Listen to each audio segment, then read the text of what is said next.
narratif entre Marseille et Rider-Waite et aujourd'hui on va s'intéresser au set de coupe. Alors on retrouve encore toujours le même schéma avec les coupes version Marseille, puisque on retrouve à nouveau une coupe qui est centrale. On avait déjà ça dans le 3, on avait déjà ça dans le 5 et on retrouve aussi un élément qui est toujours, qui revient aussi de manière cyclique, c'est ce côté un peu protection. On entoure la coupe qui est au milieu et on avait ce même phénomène avec le 5 de coupe. Ce qu'on peut constater, c'est que si vous vous souvenez du 6 de coupe, il y avait cette notion de choix à faire, de direction à prendre, de chemin à suivre. Et ici, on a cette coupe au milieu qui est centrale et qui, avec deux coupes qui ne donnent rien. Il n'y a plus de végétation ici qui sort. On voit que toute la végétation, elle sort de là. Et c'est comme si on avait choisi une direction, quel sens on voulait donner, dans quel sens on voulait agir, dans quel sens on voulait continuer à évoluer.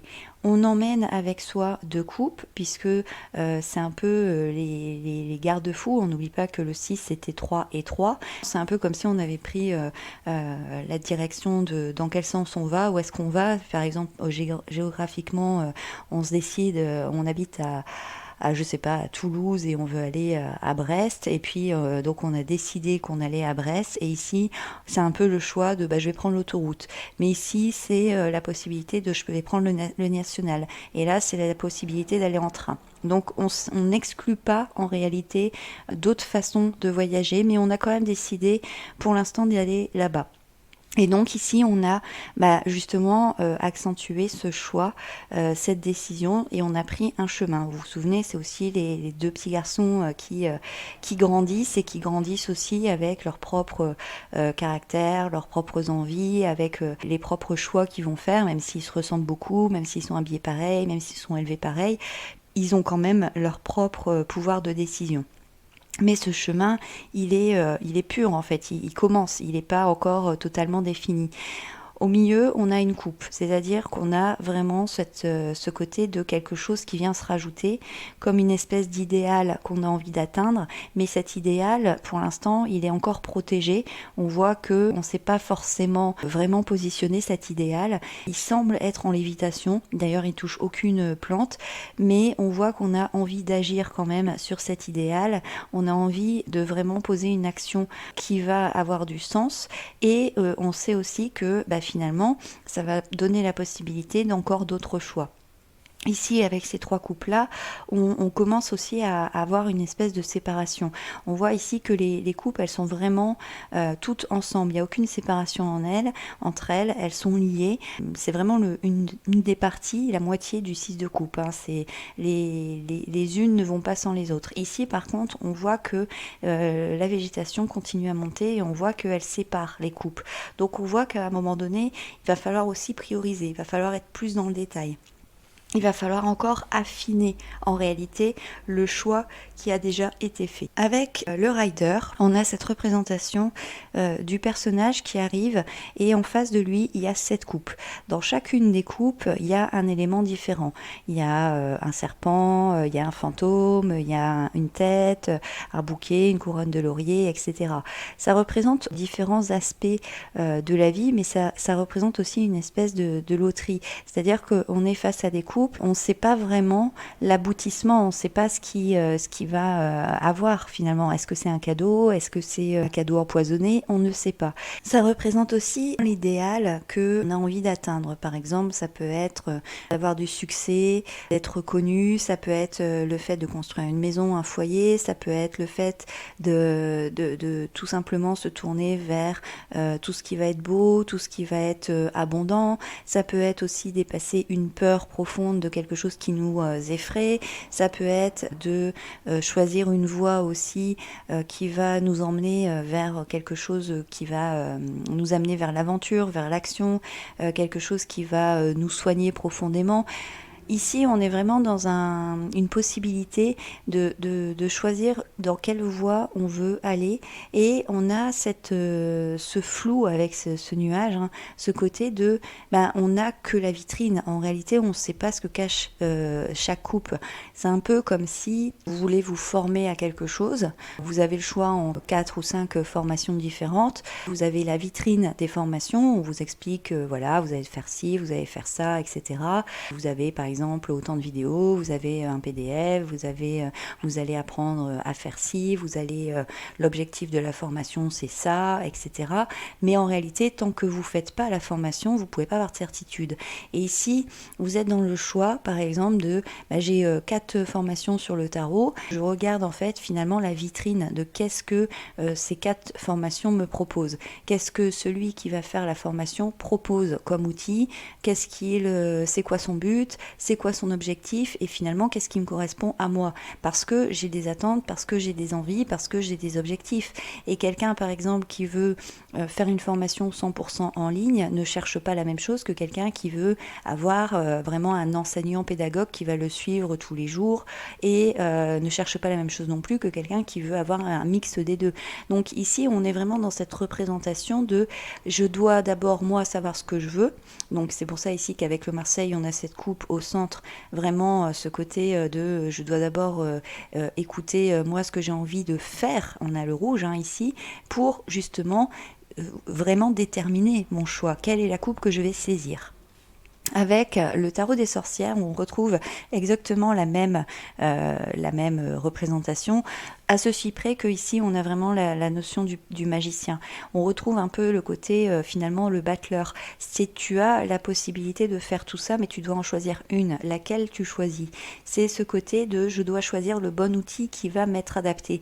Et comme on est dans les coupes, c'est aussi une question de savoir s'écouter, savoir écouter ce qu'on a en soi, savoir écouter ses émotions, mais aussi cet aspect un peu spirituel dans le sens sagesse. Qu'est-ce qui est le plus adapté pour moi? Qu'est-ce qui est pour moi le plus sage de faire aujourd'hui?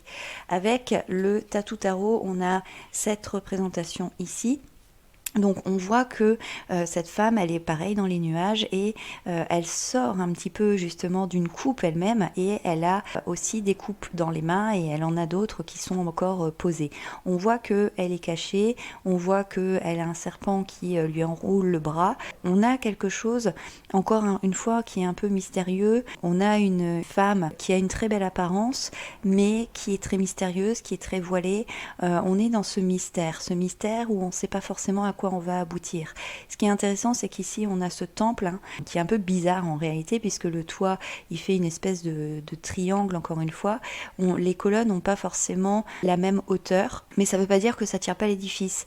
Ça veut juste dire qu'à un moment donné, on doit aussi se positionner en fonction de ses capacités et en fonction de ce qu'on est capable de gérer et de porter. Si par exemple vous avez peur des serpents, peut-être que vous avez tellement peur que ça va vous figer que vous n'êtes peut-être pas prêt justement à prendre cette coupe-là.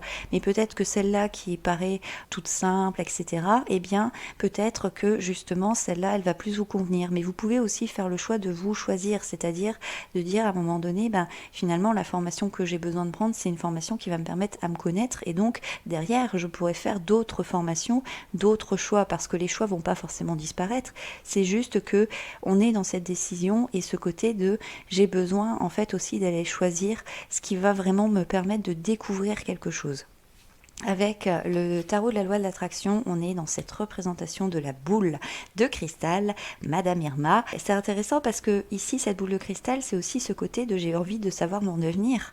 Et donc, on a vraiment ce côté de manque de visibilité, ce côté de j'ai envie d'y voir plus clair, j'ai envie d'avancer, j'ai envie de lever le brouillard sur ce qui m'attend. C'est moi qui dois prendre les choses en main, c'est moi qui dois agir pour aller justement développer en fait mon avenir et amener une visibilité.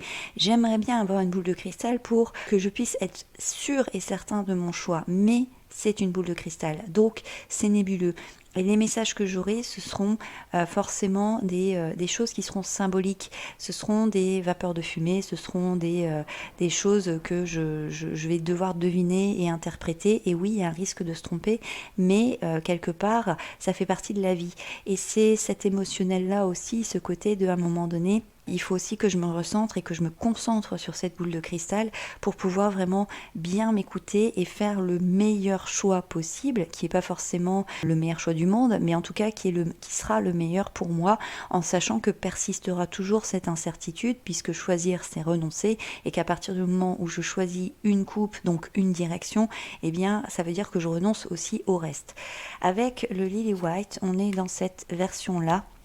Ici, on a les coupes qui se superposent encore une fois, et on a cette petite fleur en haut qui grandit, qui est le sommet avec cette eau. Et puis ici, on a cette impression de douche avec le poisson qui vient jouer justement avec cette espèce de pluie de douche qui apparaît.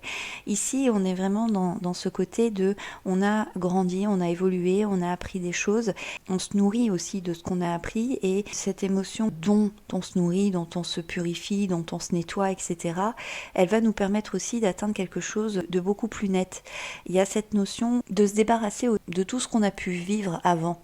Ici, on voit que cette fleur, elle est droite comme un i, elle est droite comme un T. Il n'y a rien qui peut la détrôner en fait. Par contre, moi, en tant que poisson, je suis dans le brouillard. Je suis dans l'incertitude. Donc, j'ai besoin de me purifier, j'ai besoin de me nettoyer, j'ai besoin de faire un reset un petit peu de tout ce que j'ai déjà vécu pour pouvoir voir clair et pour pouvoir justement naviguer dans ces nuages. Donc, le 7, c'est aussi ce petit moment où on va penser à soi, on va pas forcément choisir tout de suite, mais on est dans ce questionnement de qu'est-ce que je choisis. Donc voilà ce que je pouvais vous dire sur le 7 de coupe. J'espère que la vidéo vous a plu. N'hésitez pas à liker la vidéo et à me laisser un petit commentaire en dessous de la vidéo. N'oubliez pas de vous abonner à la chaîne et d'activer la petite cloche pour avoir toutes les autres vidéos. Et puis nous on se retrouve bientôt pour la suite de cette série. Et comme d'habitude, prenez soin de vous. Ciao!